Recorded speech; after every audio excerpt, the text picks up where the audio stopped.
We're seeing showers across northern and western Utah. What can we expect in the overnight hours and for your morning commute? I'll let you know in the forecast. With Election Day around the corner, some people are on the receiving end of spam texts or calls. We'll have that conversation coming up. The public getting the opportunity to weigh in and give input on a project geared towards shaping the future of the Jordan River. Live from Utah's news leader, Fox 13 News at 9 starts right now. First on Fox 13 News at 9, we're tracking the rainy weather that's coming into Utah. We've been seeing rain and we've heard some hail in parts of the Beehive State. This is a live look from the Fox 13 Big O Tires weather beast on I-80. Headed toward Tooele right now. Those windshield wipers are on and roads could be slick out there. Here it comes. Here it comes. And Breck, I tell you what, everybody's worried about the commute tomorrow morning. That is going to be a big concern. Yeah, here it comes. Here it is. We're seeing the rain throughout most of the Wasatch Front, scattered in nature here as we go from Weber, Davis down through Salt Lake counties, mainly Utah County are dry. We're seeing some action all the way up through Box Elder County in areas such as Tremont. And in addition, we are finding colder temperatures, many spots in the 40s right now as we go from Logan all the way down through Provo, currently 50 degrees in Nephi. Now the front moving through northern into central Utah, still some warmer temperatures and mild conditions as you look in Green River down through Moab, but you've got the winds as well. Whereas we take a look at the wind situation, we're finding some stronger winds still across west central, southwestern Utah, sustain anywhere between 15 to 30 miles per hour. As the front has moved through, the flow coming out of the northwest, again, we're looking at some decent winds even going at this hour. There's the position of the front. So near the front is where we're seeing the precipitation right now. Again, mainly seeing the rain. Some areas up in the higher terrain, particularly as you look just east of areas such as Pineview Reservoir, moving up there, you are seeing a little bit of snow action there, moving up through Rich County as well. But here along the Wasatch Front throughout northern Utah and further west, it's mainly rain. You're seeing that darker green, more of a moderate rainfall as the situation moving along I-15, tracking up through I-84 between Tremont and then moving along I-15 as you make your way up to Idaho. We've got several watches and warnings as we look at advisories that'll be in place here. Winter weather, where we're looking at snow accumulation mainly across the mountains. But again, rain showers as they'll continue on in the overnight hours. It's going to be wet to start off your morning commute. You're seeing temperatures dropped as it get cold enough that we start to see this rain changing over into snow. I'll answer that coming up in just a few minutes. The election is a week from tomorrow, and some people are getting unwanted calls or texts from campaigns. As Fox 13 News reporter Avery Klenowski explains, the Better Business Bureau is warning voters scammers could be targeting you. Political texts and emails and phone calls, things like that. Yeah, I think we're all getting them right now. The Better Business Bureau says as emotions are up across the nation ahead of Election Day, so are the amount of spam messages, which could also lead to scams. Our candidates are campaigning across the country, and people get excited, people get nervous, and sometimes scammers like to prey on that, knowing that people are more tuned in right now. One voter in Salt Lake County says there's been too many unwanted texts. Last couple of months, I've seen a huge increase in spam texts, mostly of a political nature, kind of on both sides of the fence. The BBB warns people to never give out personal information to an unsolicited message, don't answer unknown numbers, or click suspicious links. A representative with the Bureau says those who are voting early may be a target for certain messages. Urging Utah citizens to get out there and early vote, and also if you are early voting, just to watch out for scams like the text your vote scam or register by phone scam, and just things that are kind of picking up or can pick up as the election day draws near. Those who are receiving spam should continue to report all unwanted invoices. They're not working because every time I just report them as junk. Again, whichever side of the fence politically they fall on, either way, I'm reporting them as junk. You can also download filter apps on your device to help with the amount of spam. In Salt Lake City, Avery Klenowski, Fox 13 News, Utah. The latest election update from the Lieutenant Governor's office says 21% of Utah voters have turned in their ballots, accounting for more than 380,000 ballots. Garfield County has had the most at 36%. San Juan and Grand are close behind. Meantime, the Lieutenant Governor's office is also sponsoring the Campus Cup. Colleges compete in the statewide challenge by registering people on campus to vote, getting a visit from the county clerk, campus partnerships, and more. You can see here right now Utah Valley University is leading the pack, followed by BYU, Weber State, and then Utah State. Utah Lieutenant Governor Deidre Henderson is also trying to reach voters to talk election integrity. Today, she gave opening remarks at Utah Valley University's presentation on the role artificial intelligence has played in this election. That includes the use of deep fakes, which are videos where a person's face or body has been digitally altered to appear to be someone else.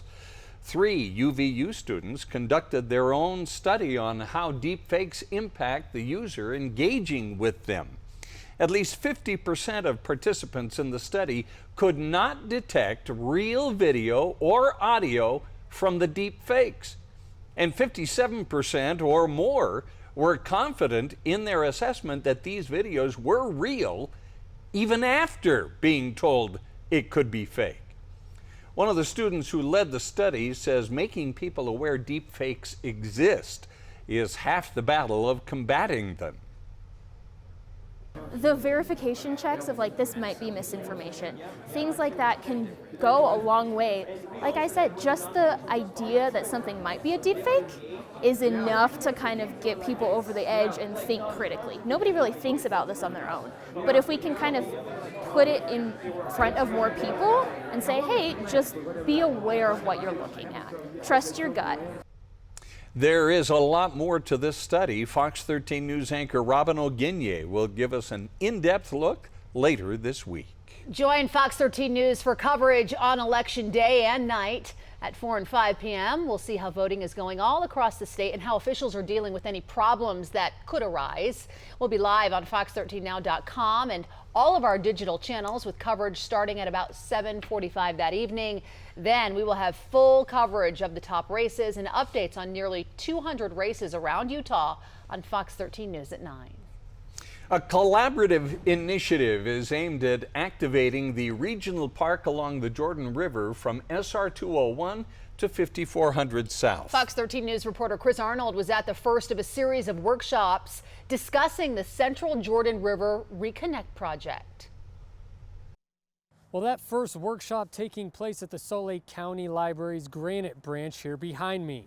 It allowed for those who turned out to give feedback and input into a transformative effort to activate the regional park along the Jordan River. I thought like having an amphitheater, like a little small community amphitheater along the river would be cool. It's got a lot of potential for development. You know, I think there's a lot of cool things that they could do. The project would include a new regional park that would go from SR 201 to 5400 South, a total of 7 miles.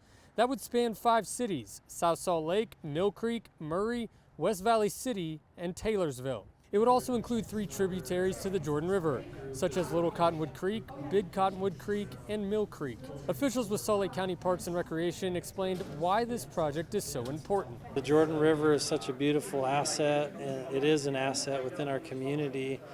And sometimes maybe the perception has been we don't, you know, the river may be a little dirty in sections or maybe feel unsafe. So it's important in all aspects: activation, recreation, the ecology, getting people to the river so they can understand this beautiful resource that's right in our backyard. Overall, the Central Jordan River Reconnect project is a 14-month process with public engagement and planning, with a final plan set to be revealed next year. Well, there are 4 more workshops scheduled, including one on Tuesday at the Wheeler Historic Farm Activity Barn in Murray, beginning at 4:30 p.m. Here in South Salt Lake, Chris Arnold, Fox 13 News, Utah.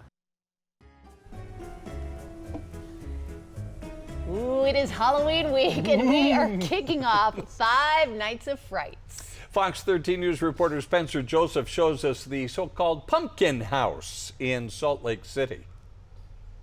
When it's spooky season, that means it's time for Fox 13's Five Nights of Frights, my favorite time of the year. And to kick it all off, we've got a great one for you. The so-called Pumpkin House in Salt Lake City behind me has over 18 million views on social media. Now, as you watch this package, I want you to think, how many pumpkins do you think are on that house? Well, you kind of hear the answer in this story, but we spoke with a person who sets up all of these pumpkins. We asked how long it takes her and why she loves pumpkins so much, and I'll tell you at the end exactly how many pumpkins are on the house. Growing up, my parents were just really fun parents. Like, holidays were really special. So I think it's like a nostalgic thing. It's 115 years old. It's the most gorgeous house.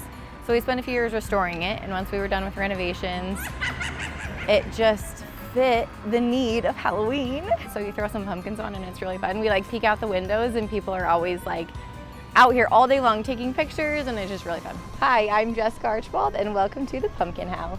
There's like 150 real pumpkins, which we got from Crossy Ranch. And then the carved ones, I think there's like close to 60 of them. They're foam. We spent a few years carving them and adding them through the years. That's why all their faces are fun and different and unique. It's got like 18 million views across social media, which is just fun. Just like bring joy, yes! Did you ever, in your wildest dreams, think that 18 million was gonna be the number? No, I just wanna make my neighbors happy. I just want people to walk by and be like, oh, my neighbor's fun. The sun goes down, the sky is like sunsetty, and the lights all turn on, and all of their faces just like light up. So we made candles out of PVC pipes to make them really tall. It looks so real and charming. So the candles are the best part of the whole thing. My favorite pumpkin are the two Jack Skellingtons. I do like pumpkin pie. I do like pumpkin bread. I like pumpkin flavored things. I'm going to make pumpkin in a soup with one of my pumpkins. It's probably my most asked question on social media. Everyone's like, but where is the storage? Which I get.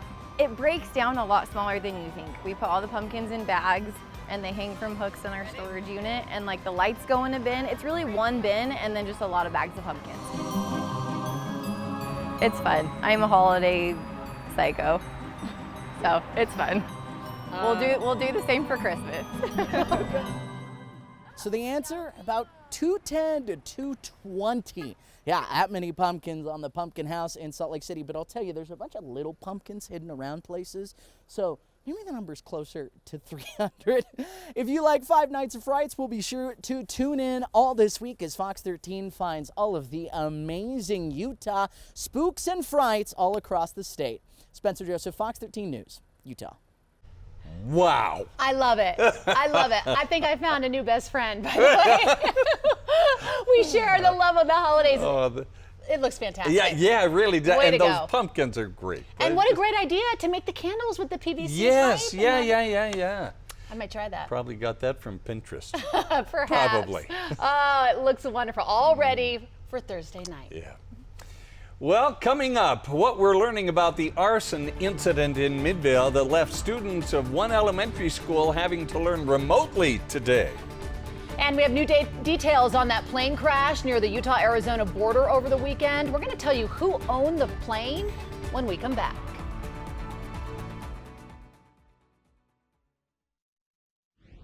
Welcome back, everyone. We are learning more about the suspected arsonist arrested for causing a power outage at Mid-Valley Elementary School in Midvale this morning.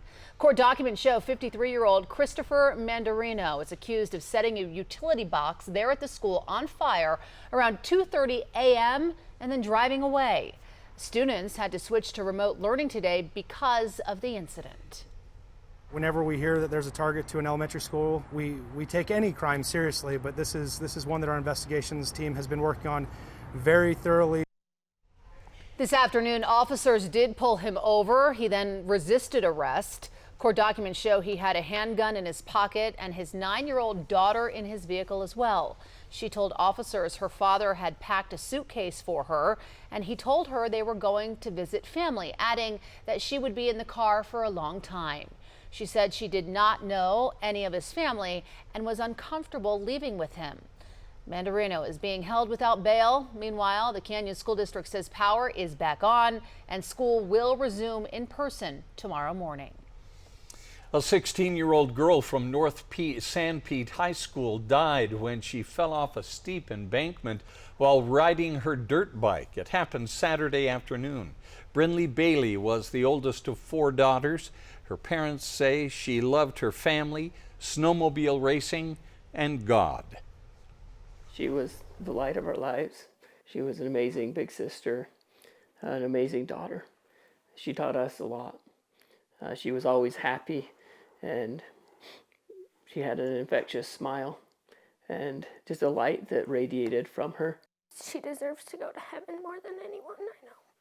But it's hard to know how, because how am I supposed to go to school without her? Family, friends, and teachers wore her favorite color, blue, in her honor today. Members of the community also left notes on her family's front door to show support. We are learning more about the plane crash near the Utah-Arizona border. All 3 passengers survived the crash last night, 3 miles south of St. George city limits on the Arizona side of the border. A Washington County Sheriff's deputy was close by and was able to help the people get to safety. The sheriff says the people on board the plane were all okay. The plane had just taken off from St. George Regional Airport, but a minute after takeoff was turning back toward the airport before crashing in a dusty trail. The FAA and Mojave County, Arizona deputies are investigating the crash. According to the FAA, the plane was registered to this man, Trent Kirby, the co-founder of St. George-based jewelry and fashion accessory seller Paparazzi Accessories. It is not known if he was aboard the plane during the crash. Guardsman Pass is set to close this Friday. Now, it is just one of many seasonal roads that close due to harsh winter conditions.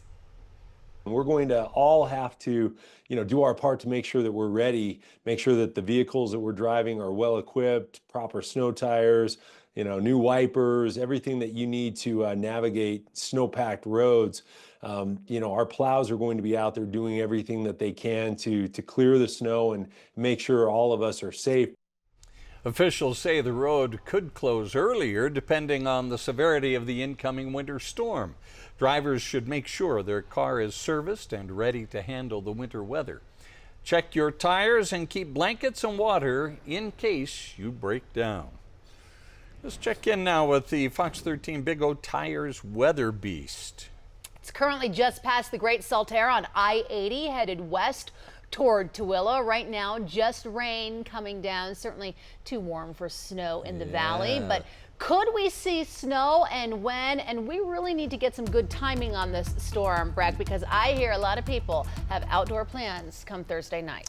We've got your Halloween forecast, of course, but we've got to get you through tomorrow, where we do have some concerns for your morning commute. As we're seeing the rain falling, it will continue on in the overnight hours. We've been talking about, is it cold enough with this front moving in that we see snow levels dropping down to the valley floors?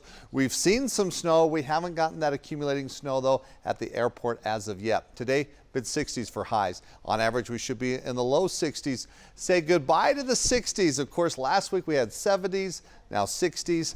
Now it looks like we're going to see several days in the 50s, so we're starting to turn that corner. Now, looking at the highs here throughout the state, especially under southerly flow, well above average in many spots, especially across central and southern Utah. Right now, though, as the cold front has moved through, wind direction out of the northwest, we're finding sustained winds anywhere between 15 to 25 miles per hour and finding those 40s here again along the Wasatch Front. We will see snow and accumulating snow, most of the action across the mountains of northern, central, southern Utah, but some of the Wasatch back will get into the mix, including Park City up through Ogden Valley. How much snow are we talking about? Well, for most mountain locations, it's 4 to 8 inches. Southern Wasatch Mountain, so south of I-80, quite a bit more. Cottonwood Canyon's upwards of 16 inches. You can see in southwest Wyoming towards the Wasatch, back with the expected amounts in Park City a little bit more, and then turning towards some of the central and southern mountains, potentially upwards of a foot or so here as we look into Wednesday morning. Now, freeze watches will be in effect here through portions of the Wasatch Front, northeastern, southeastern Utah,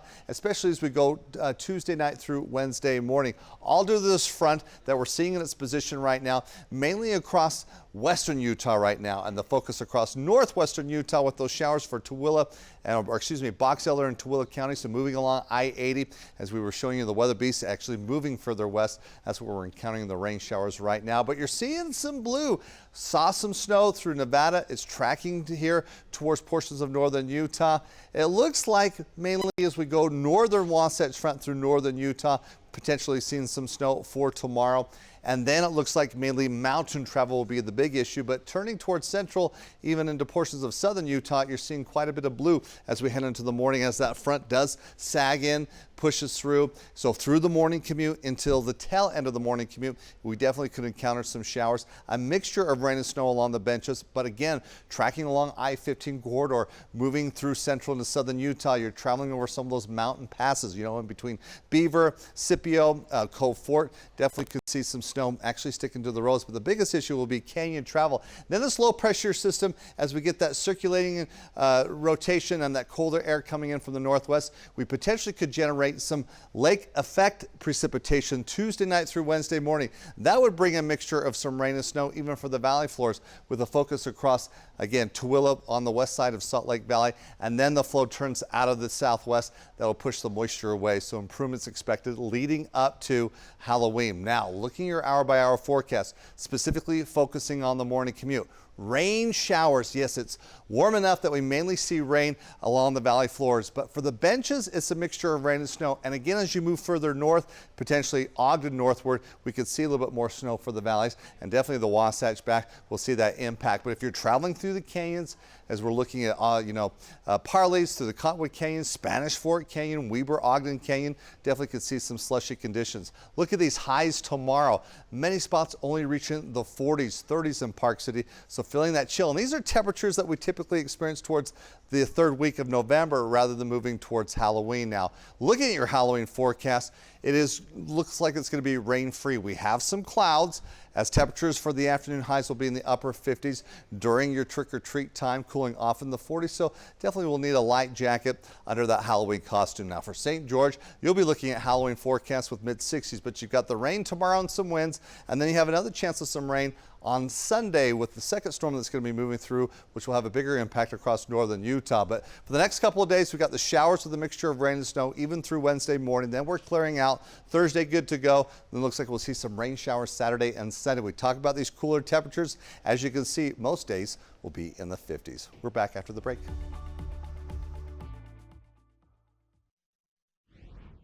In southern Utah, the woman accused of killing her mother and father in their Washington City home earlier this year is now facing new charges of assaulting jail staff.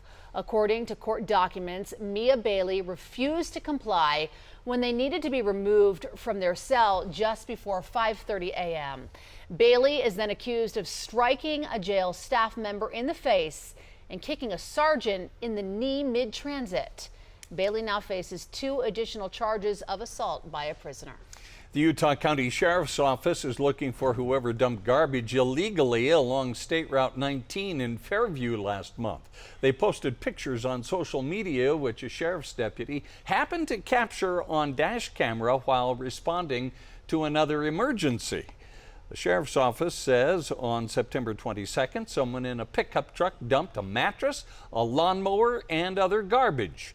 If you can help authorities figure out who dumped this trash last month, call the Utah County Sheriff's Office. South Salt Lake police have identified the man killed in an industrial accident Friday as 37-year-old Christopher Kilpack. Police say he died while on a job site in the area of 3600 South, 500 West.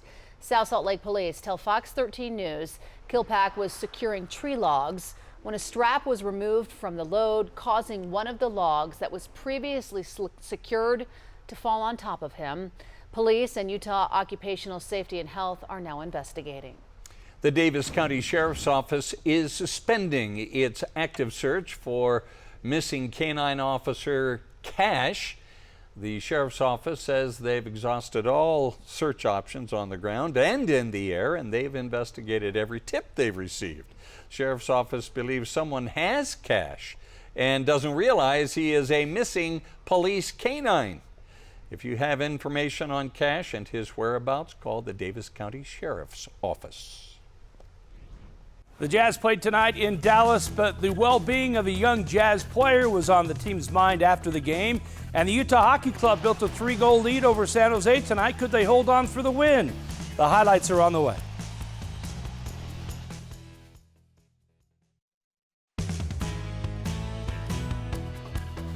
The Utah Jazz played in Dallas tonight, but the game was marred with a gruesome injury to Jazz forward Taylor Hendricks. I should warn you, it's pretty graphic. I'll warn you when to look away if you choose. The Jazz still searching for their first win of the season.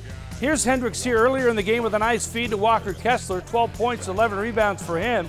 Then it's John Collins throwing down 2 of his 16 points. Hendricks' injury happened in the third quarter. Look away now if you don't want to see it. He went down here at the bottom of the screen, and right away, he knew it was bad. Play was stopped as he was helped off the court. He suffered a fractured right fibula and a dislocated ankle, leaving his teammates Keontae George in tears. The game did continue. George did his best to keep playing, passes it off Kyrie Irving and lays it in. He had 17 points. Colin Sexton led the Jazz with 23 points. Nice shot there. Then it's Larry Markkinen for 3. Should have been a foul. Banks it in. He had 17, but the Mavericks stayed out in top to win it 110-102. The Jazz, though, were thinking of Taylor after the game. That's hard to stomach. He's put in a lot of hard work. He's a great kid. And so we're really just trying to focus on him, his health, keeping him up, his spirits up as he begins the road, of his recovery. These are the moments in sports that suck, and, we'll help him get back. The Utah Hockey Club was looking to end a 3-game losing streak against winless San Jose. Liam O'Brien with a fight. Utah got off to a great start. Dylan Gunther shoots and scores. His 6th goal of the season goes off the post and in. 1-0 lead Utah. Tyus Michelli scored later in the first period, then again in the second with this nice rebound goal, put Utah up 3-1. They extended the lead later in the second period. Mikhail Sergachev fires it in and scores. The Utah Hockey Club in control, seemingly up 4-1, but the Sharks scored 3 times in the third period to tie it and scored the game winner here in overtime to win it 5-4 in overtime for their first win, the 4th straight loss for Utah. RSL will play game 1 of their 3-game series against Minnesota tomorrow night at home. RSL's unbeaten in their last 6 games with 2 straight wins, so they're in top form. Any time in the season you're unbeaten in 6 games is good, right? So I think we're going into the playoffs with a good stride. We've been through the right type of adversity and have the right amount of confidence. I think skewing it either way adds a little bit of doubt. I think we understand that we're humble enough to know that we can always be better, but confident enough to know that we have what we need and we're prepared to take on a very good Minnesota team. As you saw here, Freddie Freeman did it again, hit his 3rd home run of this World Series, his 5th straight World Series game with a home run as the Dodgers beat the Yankees 4-2 for a 3-0 series lead. Game 4 tomorrow in New York. Wow. They can win it all with another win, the Dodgers. Could be. At least the Yankees got on the board, just like in the final minutes of the game. Yeah. Use that for tomorrow. Yeah. Thanks, Jeff. Yeah. Well, Trick or Treasure, the Loveland Living Planet Aquarium in Draper hosted a Halloween event tonight. Kids could dress up and enjoy looking at different sea creatures and get a whole lot of treats along the way. There was also a scavenger hunt, free face painting, and a haunted skeleton swimming with the sharks at certain times. Ooh. Wow, that's a brave skeleton. Wow. Loveland Living Planet Aquarium. I love that place. I do, man. The shark tunnel. That is pretty neat. That is to cool. go in and that's see. Yeah, cool. It's one of the many treasures we have here yes, in Utah. That's right. With the sharks. Well, and with that skeleton swimming around in the thing. Intensifies it just a little bit. Just a little. All right, quickly, morning commute, Breck? Morning commute, wet. We're going to have some showers tomorrow afternoon. A little bit of rain and snow Wednesday morning, but Thursday looking good for Halloween. All right, just cold. Right. Just a little Plan cooler. for it. Get some long johns for under that costume. Yeah, that's right. Thanks for being part of Fox 13 News Late Edition. Good night.